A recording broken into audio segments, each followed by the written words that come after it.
Oh, I don't know how Holly and Bridget do what they do. I don't think she's going to maintain that resolution. Welcome back to more Girls Next Door. I'm your host, Girls Next Door mega fan and Y2K survivor Megan. Come on to my house. Today we're talking about Season 3, Episode 2, May the Horse Be With You, which originally aired on March 10th, 2007. This episode is really about New Year's resolutions. Bridget wants to build her career, Holly wants to build friendships outside the mansion bubble. Kendra supposedly wants to become cleaner and classier. We'll see how that goes. We also get one of the most random combinations this show has ever attempted. Star Wars, horseback riding, a room that qualifies as a biohazard, and Hugh Hefner test driving what can only be described as a motorized beer cooler. But before we head to a galaxy far, far away, it's time to crack open the Y2K vault.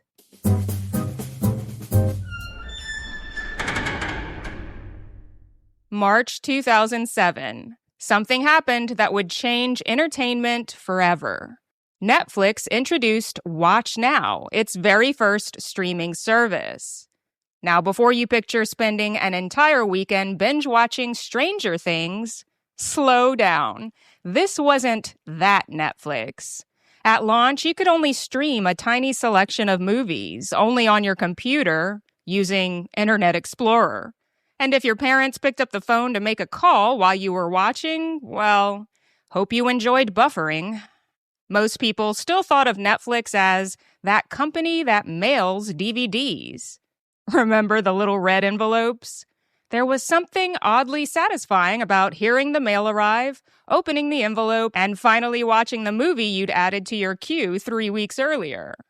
Then you'd promise yourself you'd mail it back tomorrow, and somehow Wedding Crashers would still be sitting on your coffee table a month later. Meanwhile, poor Blockbuster was looking at Netflix like, "Aw, that's cute." Within a few years, they'd be filing for bankruptcy. It's funny because nobody realized they were witnessing the beginning of the end for an entire industry. Video stores disappeared, Friday night trips to rent movies disappeared, late fees disappeared. Even the phrase "be kind, rewind" disappeared. Instead, we somehow ended up paying for 15 different streaming services every month. Progress? Debatable. Now, please kick off those candies, hang up the trucker hat, and silence your sidekicks for this recap and review of the Girls Next Door Season 3, Episode 2, May the Horse Be With You. Come in. Are you guys ready? I'm ready. Holly is a big Star Wars fan, and we got invited to help decorate the Star Wars float for the Rose Parade. And I was like, we have to dress up. We open inside Bridget's bedroom, where she's wearing a baby blue velour tracksuit, while Holly arrives in a matching white one. By 2007, comfort had officially become fashion. Bridget tells us the girls have been invited to help decorate the Star Wars Rose Parade float, and as a self-proclaimed Star Wars nerd, Holly is understandably thrilled. As an excuse to become completely immersed in a theme, Bridget is equally thrilled. If you aren't familiar with the Rose Parade, it's one of America's oldest New Year's traditions. Held every January 1st in Pasadena, California, the parade dates all the way back to 1890, when local organizers wanted to show the rest of the country that Southern California was warm enough in the middle of winter to grow flowers. So while the East Coast was shoveling snow, Pasadena was essentially saying, "Look what we can do." Over the decades, it became one of the biggest televised parades in America. Millions watch every year. The floats are enormous. And here's the part I never fully appreciated until researching this episode. They're covered almost entirely with natural materials. Flowers, seeds, leaves, coffee beans, rice, tree bark, fruit. If you see a giant dragon or castle, or in this case, an Ewok village, Someone has painstakingly glued every inch of that thing together using actual plant material. It's less of a parade and more of an Olympic event for arts and crafts. Hey, I see a familiar face. We spot Bridget's sister Anastasia quietly hanging out in Bridget's room. No announcement, no storyline. She's simply there in the background. I always liked seeing Anastasia because she never seemed interested in becoming part of the drama. She was just Bridget's sister. She'd pop in, hang out, and then quietly disappear again. Of course, Bridget decides this occasion requires costumes, so the girls head over to Robinson Butility's costume rental. And when I say the girls, I don't actually mean Holly, Bridget, and Kendra. It's Holly, Bridget, and Anastasia. So she actually does have a storyline. Oh, I get it. Producers needed her. Kendra is nowhere to be found. Later on Girls Next Level, Bridget admitted she was actually relieved. At this point in filming, Kendra's attitude had become so negative that Bridget felt activities were simply more enjoyable without her. I thought that was a surprisingly honest admission. Bridget usually bends over backwards to avoid speaking negatively about anyone. For her to openly say, you know what, it was actually nicer without her. That tells you a lot about what was happening behind the scenes. Can I help you with anything? Yeah, we're looking for Star Wars costumes. Do you have Princess Leia? Cool. You're gonna freeze your patootie off. Yoda! Oh my God, I'm Yoda. I can't see anything. The slits are above the eyes. You have to room. Oh, wise, I say. Inside the costume shop, Holly chooses Princess Leia, which feels appropriate. Princess Leia is intelligent, confident, takes charge, and somehow ends up surrounded by men making questionable decisions. Sound familiar? No? Just me? Anyway, Bridget commits completely and becomes Yoda. Not a cute or sexy version of Yoda, not inspired by Yoda. She puts on a giant green latex head complete with oversized wrinkled ears, long robe, and character hands. Anastasia draws the shortest straw, Chewbacca. Imagine spending an entire afternoon inside a full-body furry suit in Southern California. Now that's love for your sister. The costumes are wonderfully ridiculous. Bridget can barely see through the eye holes. Anastasia has to physically hold up Chewbacca's head because it keeps tipping forward. And Holly, standing beside them as Princess Leia, somehow looks like the only functional member of this very dysfunctional Rebel Alliance. As John Williams' iconic Star Wars theme begins to play, the show gives us a dramatic slow-motion montage of the three walking toward the camera. It's edited like the final scene before superheroes save humanity. Except, one of them can't see, one can't hold up her own head, and Princess Leia is trying very hard not to laugh. Definitely one of the funniest visual gags of the episode. The trio arrives at a massive warehouse where volunteers are busy constructing the Rose Parade floats. It's incredible to look at. Scaffolding stretches overhead, gigantic structures fill the room. Volunteers are everywhere with buckets of flowers, trays of seeds, and glue. The smell must have been gnarly. Fresh flowers mixed with industrial adhesive. Somewhere between Botanical Garden and Home Depot. Their assignment is to decorate an ox by gluing thousands upon gazillions of tiny flower seeds onto its surface. It's meticulous work, hours of repetitive placement. The kind of activity where you suddenly become very aware that your back exists. At first, they're the only volunteers dressed in full Star Wars costumes, which naturally makes them stand out. Then, out of nowhere, Darth Vader appears, followed by stormtroopers. The tension is thick due to those crafty Girls Next Door editors. The episode then pivots in the most Girls Next Door way imaginable. One minute, we're watching women dressed as Star Wars characters meticulously glue seeds to an ox, and the next, we're at the Playboy Mansion ringing in 2007. No transition, no explanation, just Happy New Year.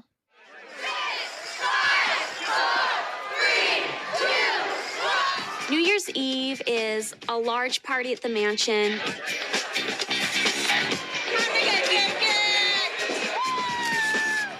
The New Year's Eve party at the mansion, just a little bit more glamorous, fancy. Oh, we had a lot of fun. New Year's is fun, but I don't remember it. The mansion always looked spectacular on New Year's Eve. And you can tell Hef genuinely loved this particular holiday because it represented everything he enjoyed most. Beautiful decorations, beautiful women, old friends, famous guests, and a reason to throw another lavish party. As the countdown to midnight begins, the cameras drift through the mansion, catching familiar celebrity faces, painted ladies posing for photographs, and the girlfriends making their way through the crowd in coordinated lingerie as hundreds of balloons rain down from the ceiling. It's glamorous, chaotic, and somehow still feels like just another Thursday at the mansion.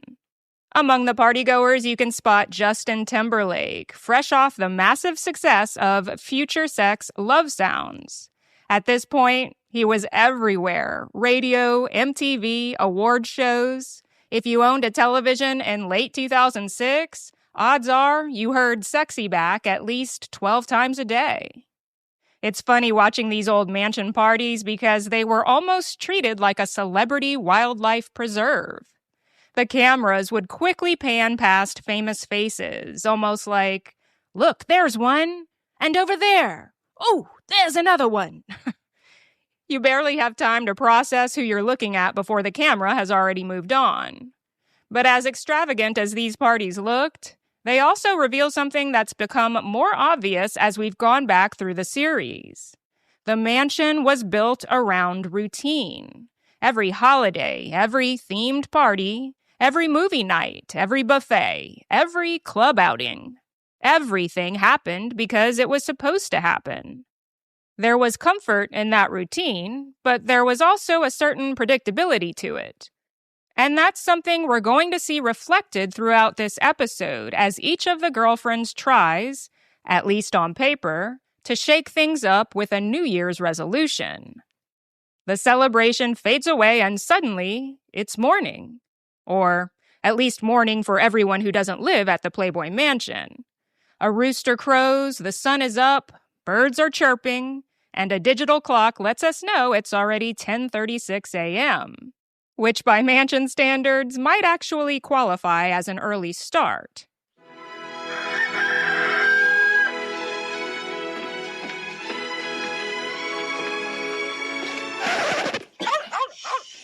It's me. Come here, Rascal.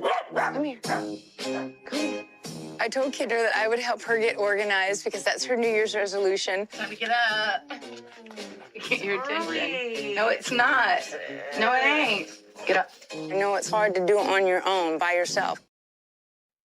Walking through the door is actress and former Playmate Julie McCullough. Julie had been a regular around the mansion for years, but her career has one of those fascinating Hollywood stories that's almost become forgotten over time. She was chosen as Playmate of the Month in February 1986. But mainstream audiences probably knew her best from Growing Pains, where she played Julie Costello, the girlfriend and eventual fiancé of Mike Seaver, played by Kirk Cameron. It looked like she'd landed the role that would launch the next stage of her career. Then, almost overnight, she was gone. The official explanation was that the writers changed direction. But the story that has circulated for decades and has been discussed by multiple people involved with the show is that Kirk Cameron, who had become an outspoken evangelical Christian, objected to Julie's Playboy past. According to numerous interviews over the years, Cameron expressed concerns to producers about the storyline and Julie's involvement, believing it conflicted with his religious convictions. Julie appeared in only 8 episodes before her character disappeared. It's one of those stories that's become part of television history because it perfectly captured two very different visions of Hollywood colliding. On one side, Playboy was still viewed by many as glamorous and career-building. On the other, there was a growing movement inside Hollywood that viewed it as morally incompatible with family television. There's no question Julie became caught in the middle of that cultural divide. Back inside the mansion, Julie has a much less controversial assignment: help Kendra clean her room. If you remember last episode, Kendra proudly announced one of her New Year's resolutions was to become cleaner and classier. Well, today, we're testing that theory. Julie opens the bedroom door and I don't know whether she should have called a cleaning service or the Centers for Disease Control. It's not that I hate cleaning. It's that I hate, getting up. Get out of bed. You got so much stuff here. Let's do something with it. When's that New Year's resolution going to start? Hurry up. It's not healthy for us to be, this unorganized. You're so smart. Clothes cover nearly every surface. Shoes are scattered everywhere. Open suitcases, random boxes, shopping bags, empty water bottles, wrappers, papers, towels. Things balanced on top of other things. Even Kendra herself is buried beneath clothing while she's asleep. It's almost impressive in a way, like an archaeological dig. Every layer you uncover probably belongs to a different week. Julie just stands there for a second, taking it all in, and you can practically see her mentally reorganizing the room before she's even spoken a sentence. What I appreciate is that she never approaches Kendra with judgment. She's firm, but she's kind. She immediately grabs a notepad and starts making a checklist, because that's how her brain works. If you're overwhelmed, don't think about cleaning the entire room. Think about one drawer, one shelf, one trash bag, one pile at a time. And honestly, that's solid advice whether you're cleaning a bedroom or trying to get your life together. Kendra, meanwhile, looks exactly like someone who regrets making this resolution in front of television cameras.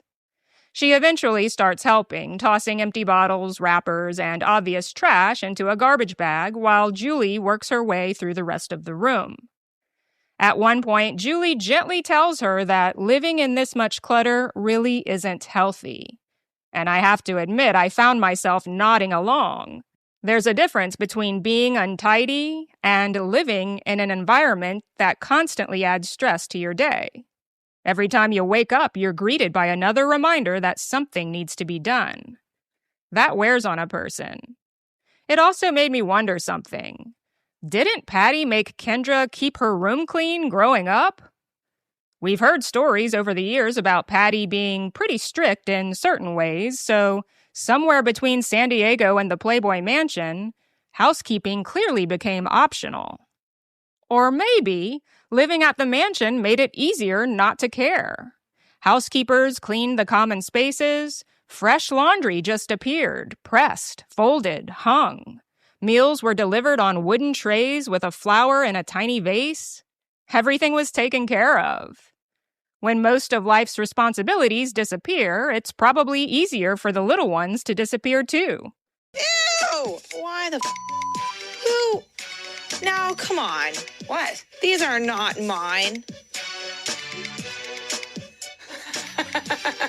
If you think those granny underwears are mine, you are tripping, okay? I don't know how those things got in my room.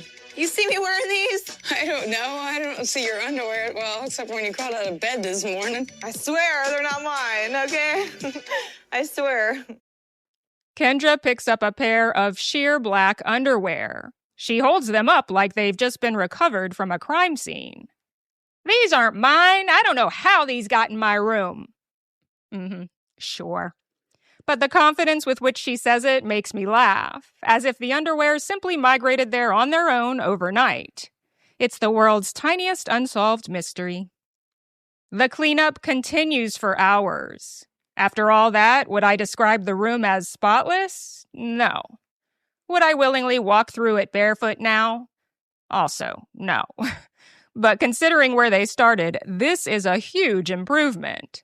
Julie deserves a damn medal. The funniest part comes afterward when Julie is interviewed about the experience.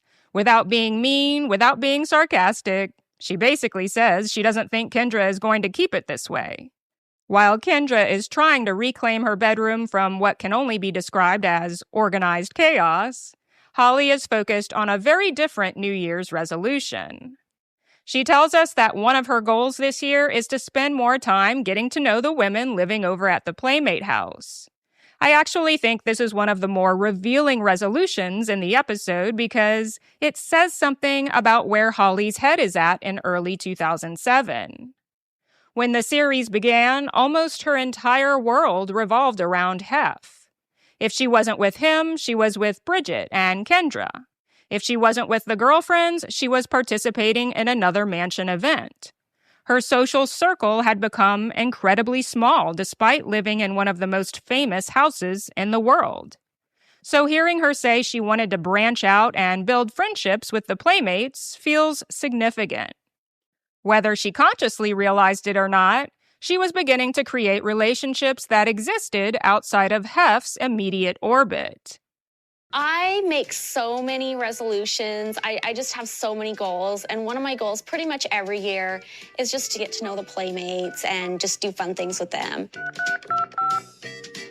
Hello? Hey, Sarah, it's Holly. How are you? Good. How are you, Holly? I'm just calling to see if you want to go horseback riding with the girls and I on Friday. I would love to. Of course, Holly being Holly, this isn't just lunch at a restaurant or coffee with friends. She's organizing a horseback riding excursion through the Hollywood Hills. As she's making phone calls to invite everyone, she casually mentions where the idea came from. Apparently, she and Hef had recently watched a documentary about the 1939 World's Fair in San Francisco that featured something called Sally Rand's Nude Ranch. And if you've never heard those 4 words strung together before, you're not alone. A nude ranch at a World's Fair? That doesn't sound possible. The first thing you have to know is that Sally Rand wasn't just some random performer. She was one of the biggest stars in America during the 1930s. Most people knew her for her famous fan dance, where she used 2 enormous ostrich feather fans to create the illusion of nudity without actually exposing very much at all. It was clever, playful, a little scandalous, and incredibly successful. She became a national sensation after performing at the 1933 Chicago World's Fair, where the publicity around her act was so intense that she was arrested several times.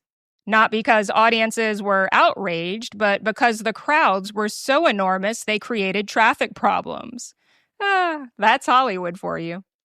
By the time the Golden Gate International Exposition opened on Treasure Island in San Francisco in 1939, Sally Rand was already a household name. One of the attractions she created was called Sally Rand's Nude Ranch.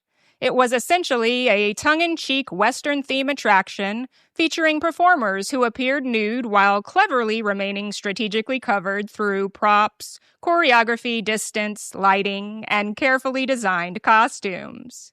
It played with the audience's imagination far more than anything else, and surprisingly, people loved it. Thousands visited. Newspapers covered it extensively. It became one of the fair's most talked about attractions. Which raises the obvious question. How did something like that exist at what many people think of as a family fair? Well, World's Fairs weren't exactly amusement parks. They were giant cultural exhibitions. You'd walk through displays about science, technology, architecture, foreign countries, and then stumble across a dancing nude ranch. Apparently, that made perfect sense in 1939. Only in America. Once Holly explains the inspiration, the horseback riding trip suddenly makes a lot more sense. She isn't just booking a trail ride, she's recreating this glamorous old Hollywood fantasy that she and Hef had learned about together. One thing I've always appreciated about Holly is that she genuinely loved researching vintage Hollywood. It wasn't just aesthetic. She actually knew the history. She watched documentaries, read books, collected memorabilia. You can really see those interests influencing the activities she plans throughout the series. Meanwhile, Bridget is working on a resolution that's probably the most practical of the three. She's trying to build a demo reel. And honestly, good for her. One of the criticisms people often throw at the girlfriends is that they weren't preparing for life after Playboy.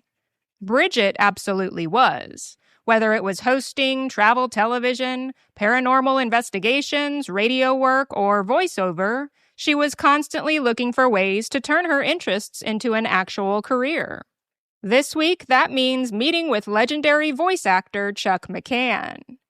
Younger listeners might not recognize Chuck's name, but chances are you've heard his voice. He had one of those wonderfully long careers where he'd been working in entertainment for decades. He appeared on television, in films, on Broadway, and became especially well known for voice acting. If you grew up watching Saturday morning cartoons, there's a very good chance Chuck was part of your childhood without you ever even realizing it. He became the voice of Sonny the Cuckoo Bird in Cocoa Puff commercials. Yeah, the little bird constantly shouting, "I'm cuckoo for Cocoa Puffs." So Bridget is learning from someone who really knows the business. And watching the session honestly surprised me. I remembered Bridget doing voiceover work, but I'd forgotten how naturally she took to it. She walks into the recording booth, slips on headphones, and immediately starts reading commercial copy. Mama Miller's all-new fudge morsel cupcakes take rich and creamy to a whole new level. The center is a deposit of the richest chocolate filling we've ever made, and our top-notch ingredients ensure a deliciously flaky texture that'll have you saying, it must be a Mama Miller. Voiceover may actually have been one of Bridget's strongest career fits. She has great diction, she speaks clearly, she's naturally enthusiastic without sounding fake. And unlike on-camera hosting, voice work isn't dependent on age, appearance, or whatever Hollywood trend happens to be popular that year. It's one of those moments where you find yourself rooting for Bridget because she's clearly putting in the work. She's not waiting for opportunities to magically appear. She's actively trying to create them. When you compare that to Holly's resolution of expanding her world socially and Kendra's attempt to become more organized, it's interesting how different their goals are. Bridget is investing in her future career. Holly is investing in relationships. Kendra is trying to invest in herself. 3 women, 3 completely different definitions of what a fresh start looks like.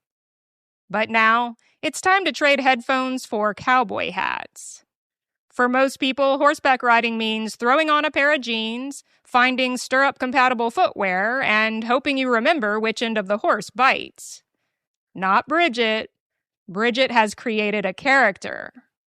When Holly stops by her room before everyone leaves, Bridget proudly shows off her outfit, and you can tell she's been planning this for days. The hat, the boots, the pink western shirt, every piece coordinates. And then she casually reveals she's borrowed an authentic cowboy gun belt and holster from Mansion regular Dickie Ban, complete with prop revolver and bullets. Because of course she did.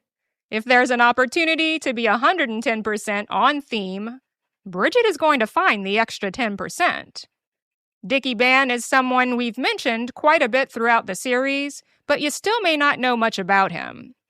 Dickie was one of Hef's longtime friends and one of those familiar faces who seem to appear at almost every Mansion gathering. Professionally, Richard Dickie Ban wasn't an actor or a cowboy. He was primarily a film historian, preservationist, author, and Hollywood memorabilia expert.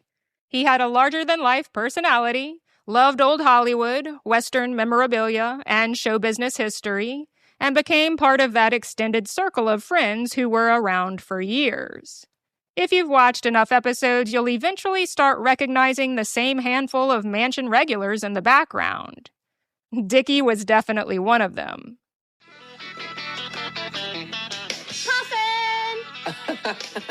This is what we're gonna wear horseback riding. Of course you are. Sally Rand's Nude Ranch. That's where I got the idea. Well, it's a whole new definition for bareback riding. Yeah, we're all gonna wear these outfits. Well, don't scare the horses. I won't. And don't get arrested. Okay. Okay. Seeing the gun belt in Bridget's hands gives Holly an idea. And because Holly has always had a mischievous streak that doesn't get talked about enough, she decides to surprise Hef. Moments later, she walks into his bedroom wearing nothing but the borrowed holster and cowboy boots. Hef looks up, bursts into laughter, and without missing a beat says, "Well, that's a whole new definition of bareback riding." And I gotta give him credit. It's exactly the joke every dad in America would have made. Holly fires back with a joke. "Yeah, we're all going to wear these outfits." To which Hef replies, "Don't scare the horses and don't get arrested." Solid advice. As a banjo soundtrack starts playing, the scene shifts to a wooden sign that proudly reads, "Sunset Ranch since 1929. Sunset Ranch had been offering horseback rides beneath the Hollywood sign long before hiking trails became the trendy way to experience Los Angeles. There's something wonderfully old-fashioned about exploring Hollywood on horseback instead of sitting in traffic on the 101. A few minutes later, Bridget's bright cherry red Porsche bounces into the dusty parking lot before pulling alongside Holly's pearl white Porsche. Because nothing says cowgirl adventure quite like arriving in matching luxury sports cars. Joining them is Crystal Camden and Playmates Sarah Underwood, Janine Habeck, and Allison Waite. As they're matched with horses, everyone's personalities start showing. Kendra naturally wants the biggest black stallion available. In Kendra's mind, she's probably picturing herself galloping across an open field like she's filming a Marlboro commercial. Allison has a very different request. She politely asks for the Volvo of horses, and everyone understands exactly what she means. Not the fastest, not the flashiest, just dependable, safe, gets you there without drama. The guide introduces horses with names like Sundance, Smokey, and Dweezil. And before long, the group begins making its way into the Hollywood Hills. The scenery is gorgeous. It's easy to forget just how much open space surrounds Los Angeles until you see episodes like this. Within minutes, they've traded busy streets and traffic for winding dirt trails, green hillsides, and incredible panoramic views stretching all the way across the city. Back at the mansion, Hef has found himself a new toy. There's your throttle right there. You don't want to go too fast. You just want to start slow. What is this? There's the brake. There's the brake. Okay. You just want to start slow. I do, eh? And away we go. Hank from the mansion staff pops into Hef's office to let him know the cruisin' coolers have arrived. If you've never seen one of these before, they're exactly what they sound like. A motorized ice chest with handlebars. Imagine someone looked at a lawnmower and thought, "You know what this needs?" The company had sent several to Hef as a promotional gift, hoping he'd enjoy them enough to create a little publicity. If there was anyone likely to appreciate an unnecessarily extravagant novelty vehicle, it was Hugh Hefner. Still wearing his signature black silk pajamas and slippers, Hef climbs aboard looking genuinely excited. He twists the throttle. The cooler lurches forward. He panics. Okay, where's the brake? It's a wonderfully human moment. For someone who spent decades projecting complete confidence, watching him realize he'd skipped the how this works portion of the demonstration is oddly charming. After a quick lesson from the company representative, Hef slowly cruises off down the driveway while Hank jogs behind him like an anxious parent watching a child ride a bicycle for the first time. Back on the trail, the guide leads the group farther into the hills until they stop at one of the city's most recognizable viewpoints, the Hollywood sign. Standing there looking out across Los Angeles, Holly mentions something I'd completely forgotten. Hef had actually contributed financially to the restoration of the Hollywood sign during the late 1970s, helping raise money to replace the deteriorating original letters. Each letter was sponsored by a different donor, and the Y was dedicated in Hef's honor after his fundraising efforts played a major role in saving the landmark. It's actually one of his lasting contributions to Los Angeles that has nothing to do with Playboy. Millions of people photograph that sign every year without realizing Hef helped ensure it was still standing. Bam! Get out my way. Can I just go fast for a little bit? No, just walking. We don't want to run anybody over. We do share this park as Move, bitch! Get out the way. Not surprisingly, Kendra is already getting bored with the leisurely pace. She keeps asking if she can make her horse go faster. The guide politely and repeatedly tells her no. Everything stays at a walk. Eventually, the group reaches a rustic Mexican cantina tucked along the trail where they warm up with margaritas, tequila, chips, and salsa before making the ride back to the ranch. By the time everyone climbs off their horses, they're all walking exactly the same way. Very slowly, very carefully, very bow-legged. Bridget laughs, everyone laughs, because if you've ever spent several hours in a saddle, you know. Oh, I feel all like sea legs now. Oh. I couldn't even stand up straight. I've never felt so much pain in my ass before. Actually, okay, never mind. Oh my God. But this outing really accomplished what Holly had hoped it would. It wasn't some elaborate mansion production. Nobody was competing for Hef's attention. There weren't photographers barking directions every 5 minutes. It was simply a group of women spending the afternoon together. And I think that's part of what Holly had been craving. One thing I've noticed rewatching these episodes is that Holly often seems most relaxed when Hef isn't around. Not because she disliked being with him, I don't think that's a fair conclusion, but because without him present, she didn't have to constantly monitor the room. She wasn't making sure he was comfortable, she wasn't watching the clock, she wasn't trying to anticipate the next thing on his schedule. She could simply exist. This horseback ride feels like one of those rare afternoons where everyone gets to be 20-something women hanging out together instead of participants in the very structured ecosystem of the Playboy Mansion. It's a small distinction, but I think it's an important one. Eventually, everyone heads back to the mansion where, in true Playboy fashion, another event is already underway. As the girls walk inside, the dining room is already full of guests gathered around one of Hef's famous buffet dinners. The girls settle in and begin telling everyone about the horseback riding trip. Dickie Band smiles knowingly and says, "You'll be sore tomorrow." "I can feel it already," Bridget replies. And if you've watched more than 5 minutes of Hugh Hefner on television, you know what's coming. He can't resist. With perfect comedic timing, he leans forward and says, "Oh, should I look over that area? Make sure everything's okay?" Bridget bursts into laughter. Hef laughs even harder at his own joke. And then something caught my attention. The camera cuts to Holly. She smiles, but it's one of those smiles that doesn't quite reach her eyes. Almost absent-mindedly, she starts twirling a strand of blonde hair around her finger while everyone else continues laughing. Now, I want to be careful not to overanalyze a split-second reaction. Sometimes a smile is just a smile. Sometimes a person is simply waiting for the conversation to move on. But we've also spent nearly 3 seasons watching Holly's body language, and one thing she rarely hides well is discomfort.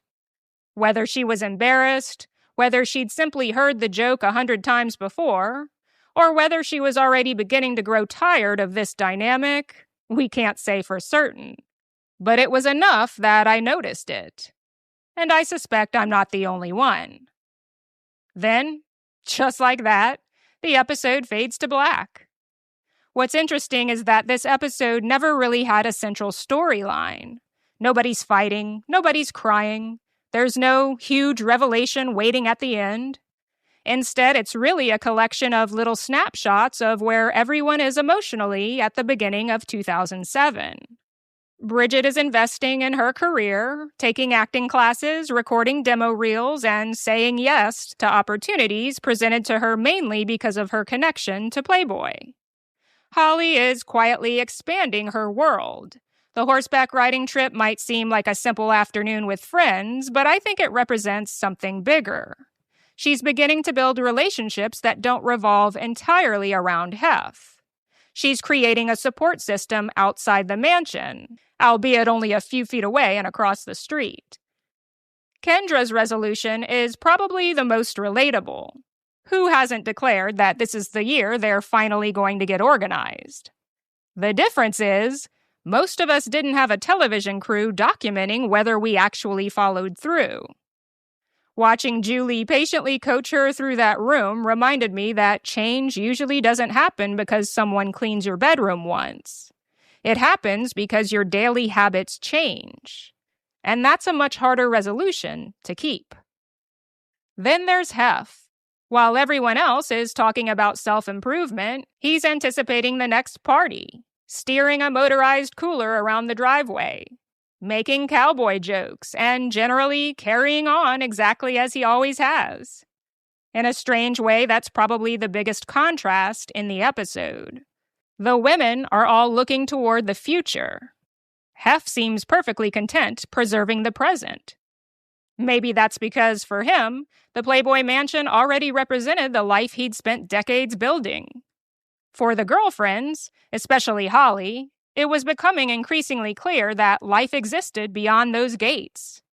And even though they probably didn't realize it yet, they were already taking their first steps toward it. Next time, we'll continue our journey through Season 3 to see where those paths lead.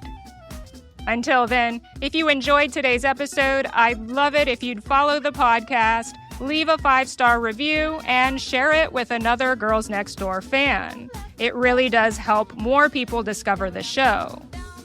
I love you guys, and I'll see you next time. The bricks.